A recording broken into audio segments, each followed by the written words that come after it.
To make mashed potato, you're first of all going to start off by peeling your potatoes. So you're just quickly using the peeler, removing any eyes from your potato.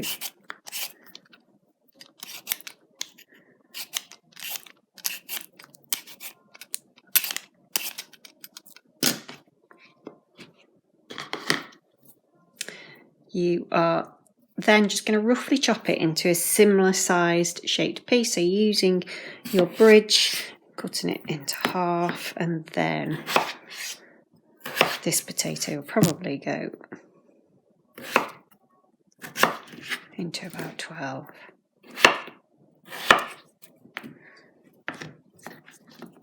So you're looking at similar sized pieces of potato. Not too big, not too small. You're then going to put your potatoes into a pan of cold salted water. You don't need too much, it just needs to cover the potatoes. You're then going to put your heat onto a high heat and bring it up to the boil so you can cover your pan with a lid. Keeping an eye on it so that it doesn't, you turn it down as soon as it starts to bubble.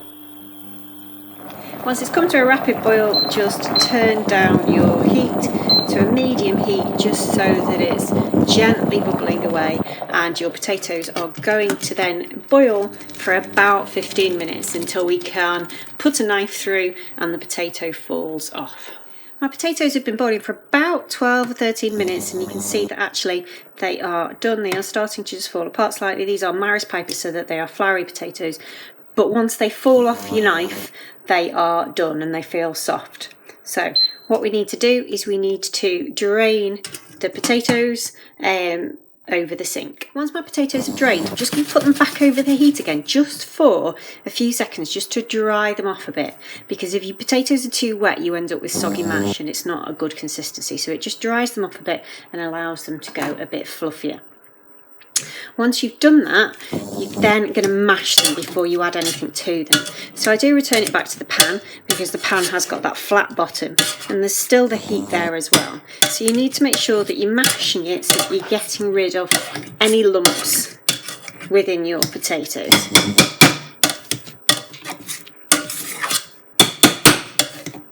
Once you've got a smooth consistency and no more lumps, you are going to add in a knob of butter, or a lot more butter if you were James Martin, and about a dessert tablespoonful of milk, along with some seasoning, so some salt and some white pepper, as we don't want black flecks of pepper in our mash. And then again, you are just going to kind of beat that in, and you can see the consistency and the texture of it. If you don't mash your potatoes first, it doesn't work quite in the same way. You don't seem to get a smoother mash as you would do if you mash your potato at the beginning. Okay, if you felt you needed to, if it was too dry or it didn't look creamy enough, you can add more milk into it, or you can use cream, or you can add some more butter. It's entirely up to you, and you are looking for a nice creamy texture to it.